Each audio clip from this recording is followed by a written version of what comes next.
ఏం చేస్తాడారబ్బా అంతా? చాలా మందికి పాయసం అంటే పంచభక్ష పరమాణాలతో సమానం. ఎప్పుడూ చేసుకునే పాయసం కాకుండా సొరకాయతో చేస్తున్నా. దీన్ని కద్దు కా ఖీర్ అంటారు. మామూలుగా ఈ పాయసం పల్చగా ఉంటుంది.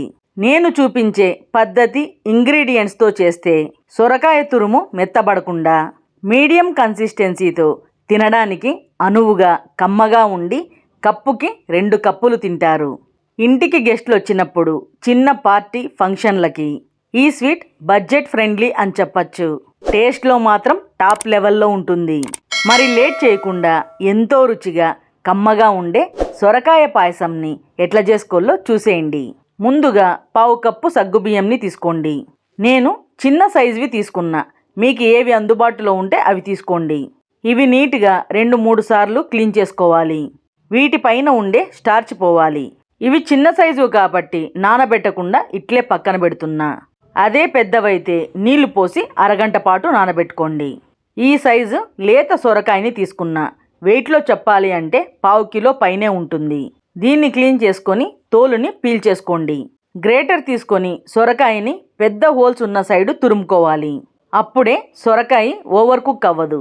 ఇట్లా పెద్ద హోల్స్ ఉన్న వైపు తురుముకుంటే తింటున్నప్పుడు ఈ తురుము సేమ్యాలాగా అనిపిస్తాయి. స్టవ్ ఆన్ చేసి కళాయి పెట్టి టేబుల్ స్పూన్ నెయ్యి వేసి వేడి చేసుకోవాలి. 1/2 కప్పు చిరోటి రవ్వను వేసుకోండి. ఇది బొంబాయి రవ్వ కన్నా చిన్నగా ఉంటుంది. మార్కెట్లో మీకు చిరోటి రవ్వ అని సపరేట్గా దొరుకుతుంది. స్టవ్ని సన్నమంటలో పెట్టి కలుపుకుంటూ 5 నిమిషాల పాటు ఫ్రై చేసుకోవాలి. దీనివల్ల పాయసం కావలసిన చిక్కదనంలో ఉంటుంది.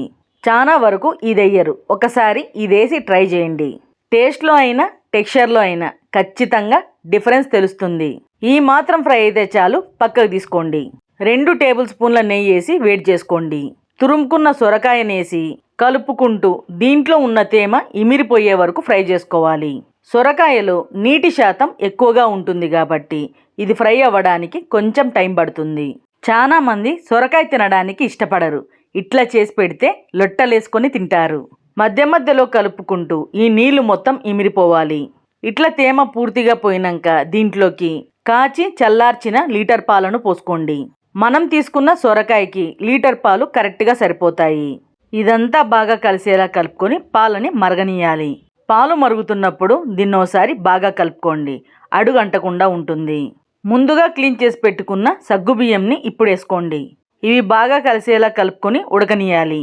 ఇవి చిన్నవి కాబట్టి 5-6 నిమిషాల్లో ఉడికిపోతాయి. ఇప్పుడు ఏంచి పెట్టుకున్న రవ్వను వేసుకోండి. ఇది వేసుకునేటప్పుడు కలుపుకుంటూ వేసుకోండి. రవ్వ ఉండలు కట్టకుండా ఉంటుంది. ఇదంతా బాగా కలిసేలా కలుపుకోవాలి. దీన్ని కలుపుకుంటూ 2-3 నిమిషాలు ఉడకనిస్తే సరిపోతుంది. ఇప్పుడు పాయసం కన్సిస్టెన్సీ చూస్తే కొంచెం చిక్కబడింది. 1/2 కప్పు కోవాను వేసుకుంటున్నా.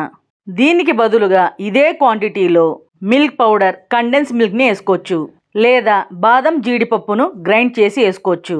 వీటిలో ఏవి వేసుకున్నా రుచి బాగుంటుంది. కోవా అంతా బాగా కలిసేలా కలుపుకోండి. చక్కెరను 1/4 కప్పు నుంచి కప్పు వరకు వేసుకోవచ్చు. మీరు తినే తీపిని బట్టి అడ్జస్ట్ చేసుకోండి. ఇదంతా బాగా కలిసేలా కలుపుకొని చక్కెరను కరగనీయాలి. చక్కెర కరిగినాక పాయసం కొద్దిగా పల్చబడుతుంది. ఇట్లా ఉంటే చల్లారిన తర్వాత కూడా పర్ఫెక్ట్ కన్సిస్టెన్సీలో ఉంటుంది. నేను కొంచెం గ్రీన్ ఫుడ్ కలర్ని వేసుకుంటున్నా. ఇది కంప్లీట్గా ఆప్షనల్ మాత్రమే. దీన్ని కొంచెమే వేసుకోండి. లైట్ గ్రీన్ కలర్లో ఉండాలి మన పాయసం. అంతా బాగా కలిసేలా కలుపుకోండి. ఇప్పుడు చూసినారంటే సొరకాయ పాయసం లైట్ గ్రీన్ కలర్లో ఉంది. దీన్ని నిమిషం పాటు ఉడకనీయాలి. పిస్తా, బాదం, జీడిపప్పును సన్నగా కట్ చేసి తీసుకున్నా. మీకు నచ్చిన డ్రై ఫ్రూట్స్ను తీసుకోండి. ఇవి పాయసంలోకి వేసుకోండి. ఈ పాయసంలోకి డ్రై ఫ్రూట్స్ని ఫ్రై చేసి వేసుకోము. ఇట్లా వేసుకున్నా కూడా పాయసంలో ఇవి మంచిగా నాని సాఫ్ట్గా అవుతాయి.